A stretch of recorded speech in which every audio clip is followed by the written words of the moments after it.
Hello friends, welcome to my TET class. Friends, आज हम देखेंगे बाल विकास। बाल विकास में हम देखेंगे पावलोव का सिद्धांत।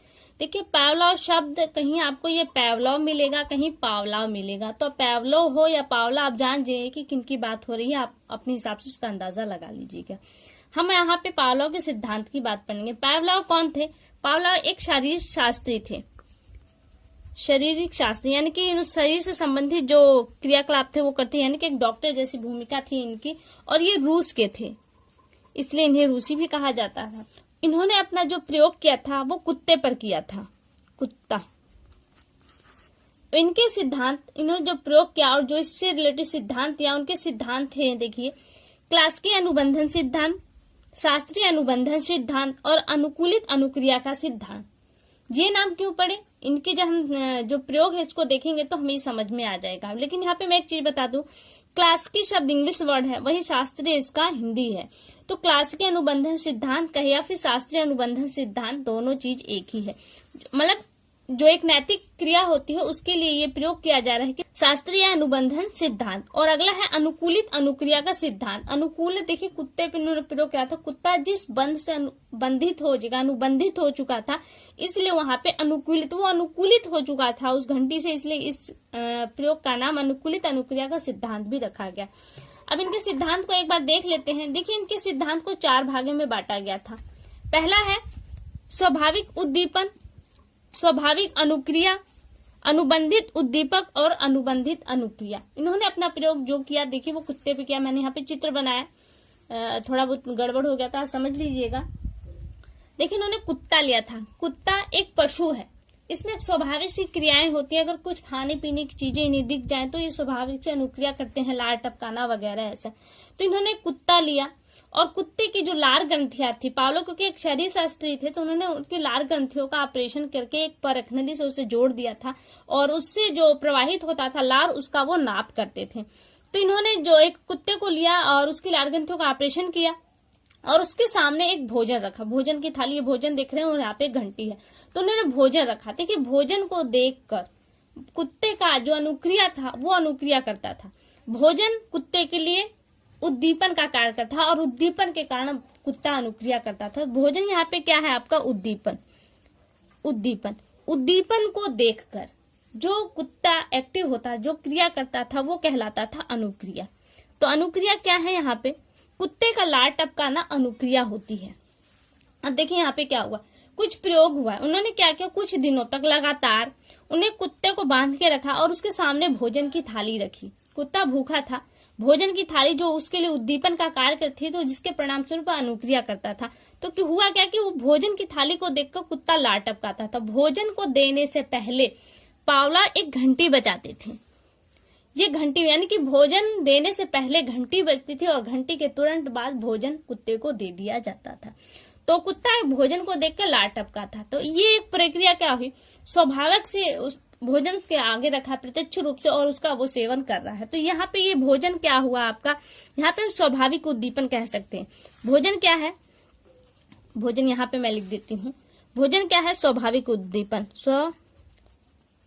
स्वाभाविक उद्दीपन, क्योंकि प्रत्यक्ष रूप से उसके सामने है।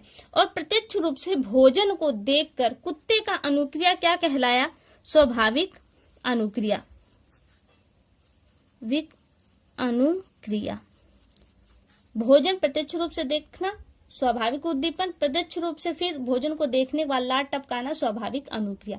अब ये क्रिया बार बार जब भी भोजन देना होता था तो उससे पहले घंटी को बजाई जाती। तो हुआ क्या, ये क्रिया बार बार दोहराई गई, जिसके परिणाम स्वरूप कुत्ते के दिमाग में ये बात हो गई कि जब घंटी बजती है तभी उसे भोजन मिलता है।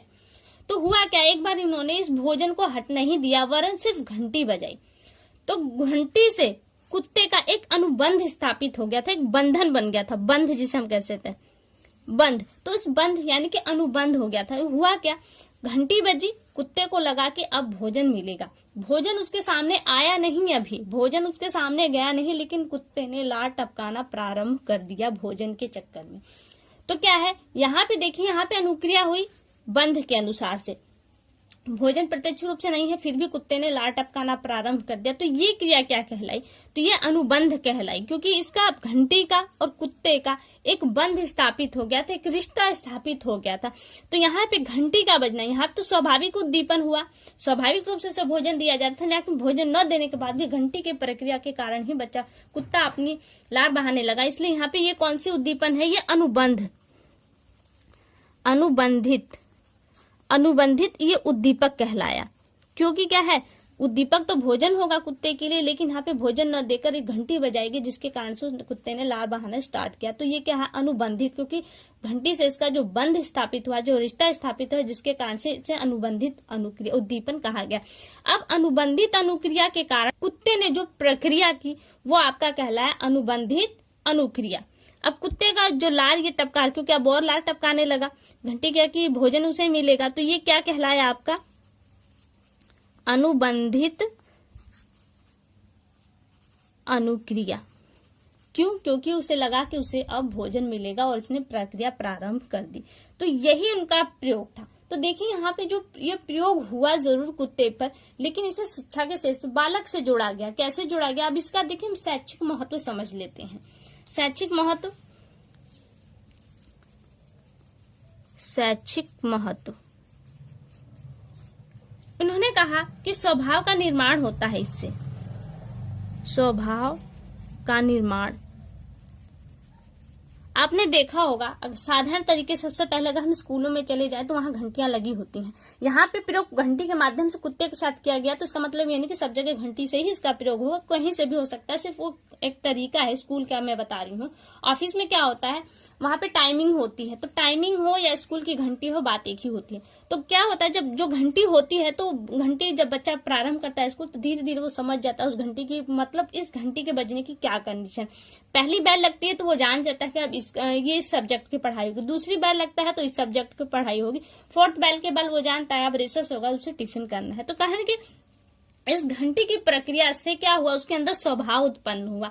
बार बार उसे बताया नहीं जाता बेटा आप 4 बेल के बाद खाना खाओगे, चौथी बेल के बाद आपको ये पढ़ाई की जाएगी। वो धीरे धीरे इस नियम को, इस बंधन को समझ लेता और इसी के हिसाब से अपनी क्रियाएं करता है। दूसरा पॉइंट उन्हें दिया, अभिवृत्ति का विकास होता है।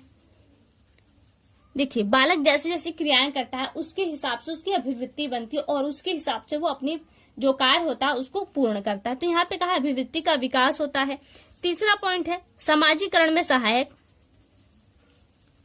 करण में सहायक। ऊपर के पॉइंट को देखिए, अगर यहाँ पे इस तरह से बंधन बनाया जाता है बच्चे के बीच में, तो जायज सी बात है उसके अंदर समाजीकरण की प्रक्रिया को डाला जाता है। कुछ ऐसे ही बंधन बनाए जाते हैं जिससे बच्चे का समाजीकरण हो, न कि वो समाज से परे का हटे। तो यहाँ से इस क्रिया के माध्यम से हम क्या करते हैं, बच्चे में समाजीकरण भी काफी हेल्पफुल हो जाती है। चौथे पॉइंट के रूप में देखें तो मानसिक एवं सांवेगिक अस्थिरता, यानी कि अगर कोई बच्चा है जो मानसिक एवं सांवेगिक रूप से अस्थिर है, तो उसमें स्थिरता लाया जाता है। जैसे यहाँ पे उद्दीपन के कारण क्या हुआ, कुत्ता अनुक्रिया करने लगा, तो यहाँ यही होता है कि वहां पे भी कुछ ऐसी प्रक्रियाएं अपनाई जाती हैं जिसके माध्यम से बच्चा अपने आप को कंट्रोल करता है। अस्थिर दिया है ना, अस्थिर जो संवेग है उसको स्थिर किए जाते हैं।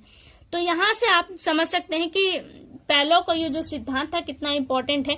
हालांकि ये जो निचला हिस्सा आप देख रहे हैं यहाँ से कुछ भी आपसे पूछने वाला नहीं है। अगर कुछ पूछने वाला है तो केवल यही पूछेगा कि पेवलोव ने अपना प्रयोग किस पर किया था, तो कुत्ते पर किया था, या फिर आपसे ये पूछ देगा कि क्लासिकल अनुबंधन सिद्धांत किसका है, शास्त्रीय अनुबंधन सिद्धांत किसका है, या अनुकूलित अनुक्रिया का सिद्धांत किसका है। केवल यही इतने 2 प्रश्न यहाँ से बनते हैं। तो फिलहाल के लिए केवल इतना। अगले वीडियो में आपसे फिर मुलाकात होगी, तब तक के लिए नमस्कार।